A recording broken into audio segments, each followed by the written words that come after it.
Magandang araw kaibigan! Tuloy po kayo sa Felicidad's Channel. Sa mga kwento ng buhay at pag-ibig na hinalukay sa natatagong baul ni Felicidad.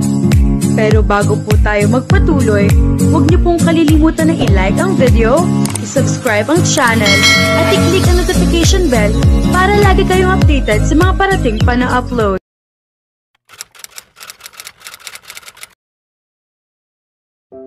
Pagpasok ko sa gusali, agad kong naramdaman ang mabilis na pagtibok ng aking puso. Napakagarbo ng loob, lahat ng bagay ay mukhang mamahalin. Mula sa mga kasangkapan, disenyo, hanggang sa mga taong naroroon, lahat ay mukhang mayayaman at propesyonal. Ang kanilang pananamit ay formal ngunit kahanga-hanga. Sa isang iglap, naisip kong tumalikod at tumakas, ngunit pinili kong huminga ng malalim at magpatuloy. Lumapit ako sa resepsyonista, isang magandang babaeng tila nasa kanyang 30s. "Excuse me," sabi ko matapos ko linisin ang aking lalamunan. Tumingin siya sa akin at inalis ang kanyang salamin. "Yes," sagot niya. "Ako po si Crystal Garcia. Itinalaga ako bilang assistant ng personal assistant ni Ginoong Razon at ngayon po ang unang araw ko. Pwede niyo po ba akong tulungan kung saan ako pupunta?" tanong ko. Tumayo siya at kumuha ng isang bagay mula sa drawer. "Ah, ikaw pala iyon," wika niya sabay abot sa akin ng ID card. "Ito ang iyong ID. Siguraduhin lagi mo itong dala. Diretso ka lang tapos gamitin mo ang elevator papuntang ika-15 palapag. Doon, may isa pang resepsyonista na mag-aasikaso sa'yo." Nagpasalamat ako at nagsimulang lumakad patungo sa elevator. Pinindot ko ang pindutan para sa ika-15 palapag. Sa loob, may 2 babae at isang lalaki. Lahat sila ay mukhang propesyonal at seryoso. Habang naghihintay ako sa pagdating ng tamang palapag, bigla akong nakatanggap ng mensahe mula sa hindi kilalang numero. "Tinatamasa mo ang titulong asawa na dapat ay akin." Asawa talaga, ano yon? At sino ito? Bago ko pa man mapag-isipan, dumating na ang ika-15 palapag. Agad akong lumabas ng elevator at nagsimulang maghanap ng resepsyonista. Sa isang sulok, napansin ko ang babaeng abala sa pagtatype. Lumapit ako sa kanya, ngunit bigla akong natapilo. Bago pa man ako tuluyang bumagsak, may humawak sa akin, si Dante. Tiningnan niya ako na maihalong aliw sa mga mata, tapos ay ngumiti ng pilyo. Napasinghap ako at agad na binawi ang kamay ko mula sa kanyang pagkakahawak. Kanina sa lupa, tapos sa hagdan, ngayon naman sa patag na sahig.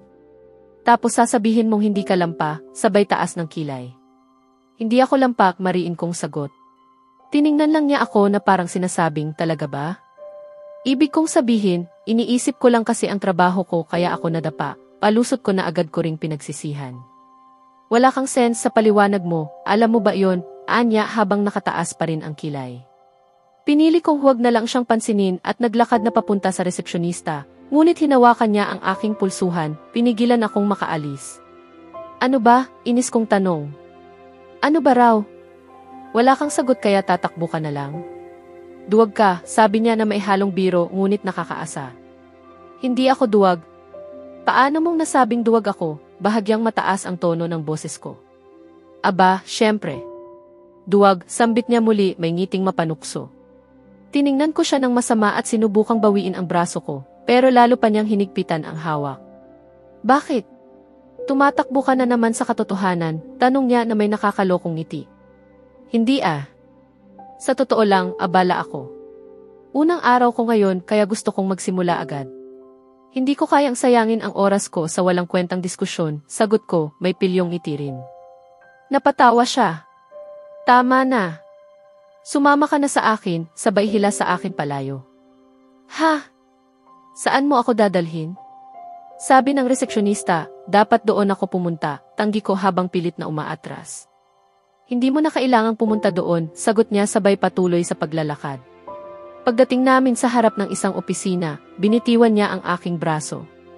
Una kong tiningnan ang nameplate o.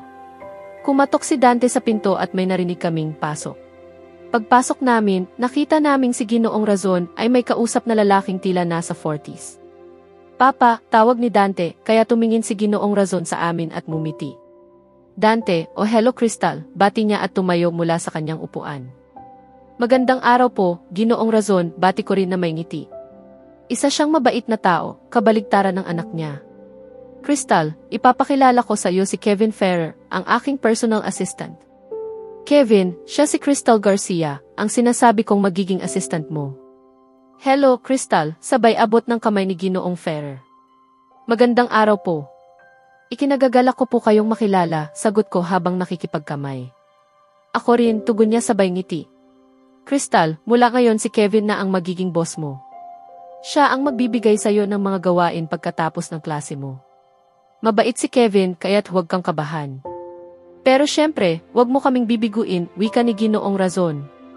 Opo, gagawin ko po ang aking makakaya, sagot ko ng masigla. Halika na, Crystal.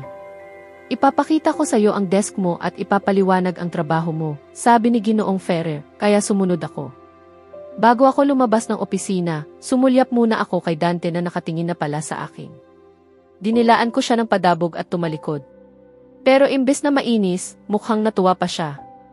Pilya kong pinaglaruan ang buhok ko at naglakad palayo. Pagdating namin sa isang opisina, tumigil kami sa tapat ng may nameplate, Kevin Ferrer.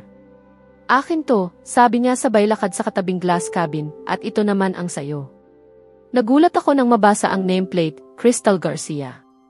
Hala! May sarili akong opisina. Nagustuhan mo ba? Tanong ni Ginoong Ferrer. Tumango lang ako na parang lutang sa gulat. Napatawa siya at sininyasan akong pumasok. Maganda ang loob, hindi masyadong malaki, hindi rin maliit. Tama lang.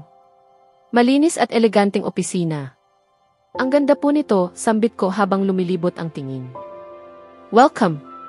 Pero sa totoo lang, si Sir Dante ang nagmungkahing bigyan ka ng sariling opisina. Sabi niya, parte ka na ng pamilya, kaya gusto niya ang pinakamainam para sa'yo, sabi ni Ginoong Ferrer. Nanlamig at sabay uminit ang pakiramdam ko sa sinabi niya. Dante! Sinabi niya iyon? Parang may mga paru-parong naglalaro sa sikmura ko. Pinilit kong huwag magpahalata. Ah, sige po. Ano pong gagawin ko? Tanong ko, alanganin. May ilang file sa tabi ng laptop. Pakicheck lahat, hanapin ang mga mali sa grammar at spelling. Pagkatapos, dalhin mo sa akin at bibigyan kita ng susunod mong gawain. Opo, maraming salamat po, tugon ko. Umalis na siya upang hayaan akong magsimula. Tumalikod ako at muling tiningnan ang buong opisina. Grabe, hindi pa rin ako makapaniwala. Dante, hindi pala siya ganun kasama. Napangiti ako at umupo na sa aking upuan. Inabot ko sana ang unang file nang may mapansin akong papel na nakaipit sa ibabaw ng laptop. Isang mensahe. Good luck sa unang araw mo, Crystal Lampa Garcia. Sana hindi mo guluhin ang lahat dahil sa pagiging lampa mo. Mag-ingat sa trabaho. Dante Razon. Napairap ako. Binawi ko ang sinabi ko. Hindi lang siya masama.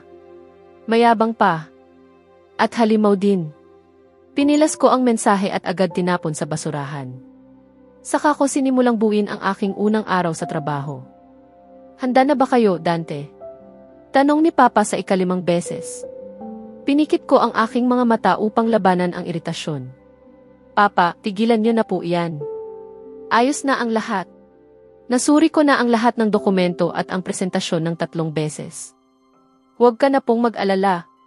Sa pagkakataong ito, makukuha talaga natin ang proyektong ito, sagot ko ng may pagpipigil upang pakalmahin siya. Opo, Papa. Huwag po kayong mag-alala. Ayos po ang lahat. Pinagtrabahuan namin ito ng husto at may tiwala ako sa gawa natin, dagdag ni Ashton bilang suporta sa akin. Alam ko iyan, mga anak ko. Pero tuwing tinatrabaho natin ito ng buong puso, palagi itong nauwi sa kabiguan. Noong nakaraang taon, handa na tayo, pero may isang kawani tayong nagsalita sa ating karibal at ibinigay ang lihim nating impormasyon, kaya't nakuha nila ang proyekto. Naway sa pagkakataong ito, walang mangyaring masama, hingal ni Papa, halatang po ng pag-aalala. Huwag po kayong mag-alala, Papa. Lahat ay magiging maayos sa pagkakataong ito, sabi ko, habang pilit siyang inaaliw. Pagkadating namin sa opisina, naglakbay kami patungo sa isang mahalagang pagpupulong.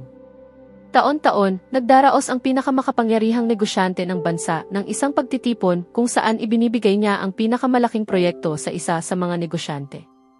Hindi madali ang pagkapanalo rito, maraming malalaking pangalan ang kinokonsidera tuwing taon at isang proyekto lamang ang ibinibigay. Noong nakaraang taon, halos makuha na namin ito, ngunit nasira dahil sa pagtataksil ng isang tauhan. Sa lahat ng taon, 3 beses pa lamang kaming nakakuha ng proyekto, at laging may mahabang pagitan sa pagitan ng bawat tagumpay. Habang kami naghihintay sa simula ng pagpupulong, pumasok si Ginoong Jonathan. Matapos ang 4.5 oras ng deliberasyon, may napiling nanalo. Sino? Tayo. Nanalo tayo. Kami ng mga anak ko, sina Ashton at ako, ay nagyakapan sa labis na tuwa. Nagpasalamat kami kay Ginoong Jonathan sa oportunidad. Marami sa mga negosyanteng kasama namin ang bumati, may ilan na may totoong ngiti, may ilan naman na pilit lamang. Paglabas ng silid pulong, tumawag si Papa kay Mama upang ipahayag ang balita. Honey, nakuha namin ang proyekto. Sigaw ni Papa na po ng kagalakan na siyang ikinatawa namin ni Ashton. Napatingin ako kay Ashton nang mapansing nagre-record siya ng sandali sa kanyang telepono. Aaminin ko. Mahilig si Ashton mag-video ng mga mahahalagang sandali upang balikan namin sa hinaharap. O Diyos ko, Simon, congratulations. Alam kong makukuha ninyo ito ngayong taon. Pinagtrabahuan ninyong lahat ng husto, tuwang bati ni Mama. Opo. Tila ang Diyos ay pabor sa atin ngayong taon, natatawang tugon ni Papa, na sinundan din ng tawa ni Mama. Hindi lang sa taong ito, sa totoo lang, pabor na pabor sa atin ang Diyos palagi. Ang kontrata natin sa Ayala ay naputol, si Dante ay napalaya sa mapait na kapalaran, at ngayon kasal na siya kay Crystal. At ngayon, nakuha natin ang proyektong ito, sabi ni Mama. Bigla akong nakaramdam ng kakaibang kirot sa dibdib. At, o Diyos ko! Biglang napahinto si Mama, tila may naalala. Lahat kami nagtaka. Anong nangyari, Mama? Tanong ni Ashton habang hawak pa rin ang telepono. Katatapos ko lang mapansin kung gaano kaswerte si Crystal para sa atin.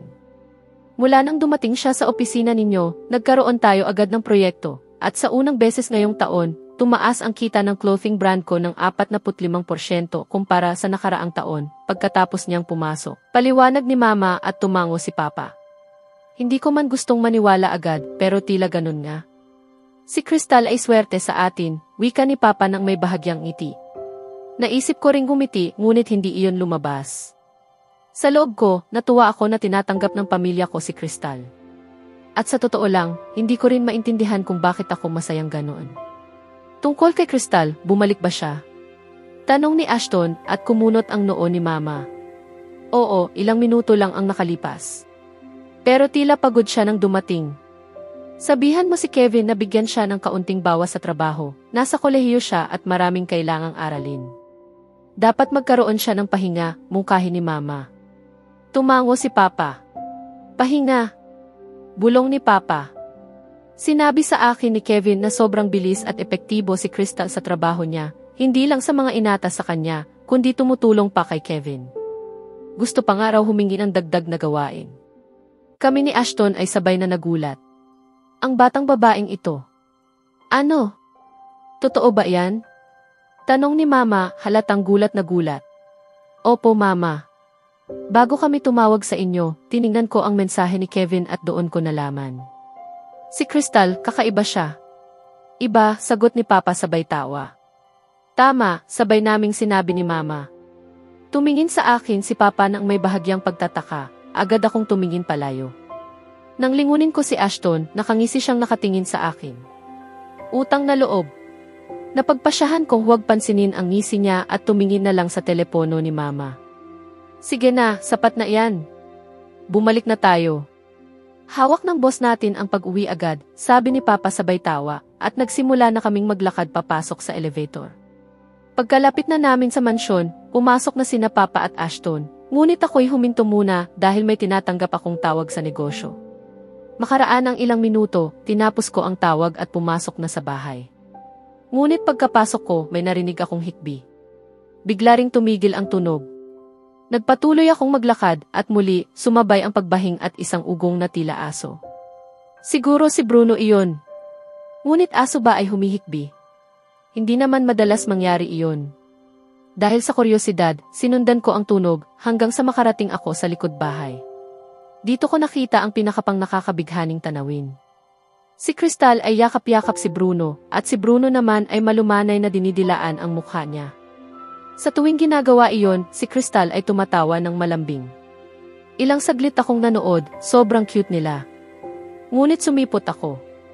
Sinabayan ko ang eksena. "Hey, Bruno!" Sigaw ko sa malumanay na tinig. Nang marinig ang boses ko, tumakbo si Bruno at agad kong sinalubong at niyakap. Dinilaan niya rin ang mukha ko. Tumingin ako kay Crystal. May galit siyang tingin sa akin. Bakit kaya galit siya? Dahil inistorbo ko ang saya nila? Hindi ako kumbinsido sa sagot kaya tinanong ko siya. "Anong nangyari? Bakit ka masaya?" Biro kong tanong habang lumalapit. Tumayo siyang mag-isa mula sa damuhan at hinalikan ang balahibo ni Bruno. "Paalam muna, cutie. Maglalaro tayo bukas." Ngunit si Dante na mayabang na rason ay sumingit sa pagitan natin ngayon, anya at lumakad palayo. "Ano ngayon?" Tinawag niya akong mayabang. Hindi naman ako gumagawa ng anuman ng masama. Habang sinusundan ko siya papasok ng mansyon kasama si Bruno, napatingin ako sa kanya. Siya'y palihim na nakasilip at nakatitig sa akin. Napatawa ako. "Tumayo ka ng diretsyo o baka madapa ka uli," biro kong paalala. Tinaas niya ang labi na parang may kutob ng galit. Pinatawa ako ng ekspresyon niya. Nakakatawa siya. Pagpasok namin, ibinaba ko si Bruno sa sahig at nagsimula akong pumalakpak. Tiningnan niya ako, halatang nagtataka. "Bakit ka biglang pumalakpak? Ano na nangyari?" tanong niya, halatang naguguluhan. Umiti ako, halatang alam ko ang sagot. "Hindi ka nadapa habang naglalakad. Iyan ay isang bagong bagay. Unti-unti ka nang nagde-develop talaga," sabi ko. Napabuka ang bibig niya sa pagkabigla. Natawa ako sa itsura niya, laki ng mata, bahagyang nakabuka ang bibig. Gustong-gusto kong makipagbiruan sa kanya.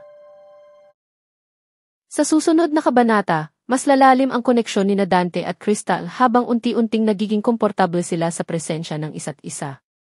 Ngunit sa gitna ng unti-unting paglalapit nila, may lihim na muling mabubunyag na magpapakilo sa tahimik na mundo ni Crystal. Kaya abangan natin